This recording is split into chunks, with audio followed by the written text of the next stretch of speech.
គាត់សួរថាតើជំងឺអត់ស្មៅមានប៉ះពាល់មនុស្សធំអត់នាំមកជូនដោយមន្ទីរសម្រាប់ព្យាបាលសុខភាពយើងមនុស្សធម៌និងប្រកបដោយគុណភាពទំនាក់ទំនងមកកាន់លេខទូរស័ព្ទ012 541 398សហការផលិតដោយ My Cat Film ផ្ដល់ជូនសេវាកម្មផលិតវីដេអូនិងថតរូបគ្រប់ប្រភេទ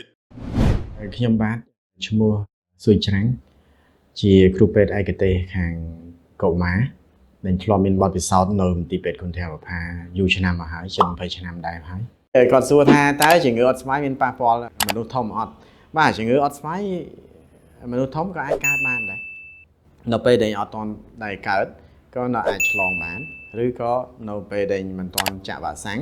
ក៏នៅតែអាចកើតបានដូចគ្នាអញ្ចឹងហើយការប៉ះពាល់អីបានដូចគ្នាព្រោះអាចក្តៅខ្លួនអាចលាអាចចេញពងនឹងដូចគ្នាអីដូចគ្នាអញ្ចឹង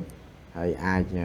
ធ្វើទុកធ្ងន់ដូចគ្នានៅពេលដែលប្រព័ន្ធការពាររបស់យើងខ្សោយក៏អាចប៉ះពាល់រហូតដល់ប៉ះពាល់ដល់ខួរក្បាលឬក៏លាកស្រោមខួរអីបានដូចគ្នាសំខាន់ហើយឬក៏ក្នុងតងសួតឬក៏សួតអីអាចប៉ះពាល់បានដូចគ្នាដែរក្នុងពោះវៀនអីហ្នឹងអាចប៉ុន្តែខាងដោយកម្រ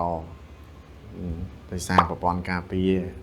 ភាគច្រើនវាមិនដល់ថ្នាក់ខ្សោយខ្លាំងរហូតដល់មានបញ្ហាហ្នឹងទេតែអ្នកដែលមានប្រព័ន្ធការពារខ្សោយខ្លាំងអាចប៉ះពាល់ខ្លាំងដែរបាទ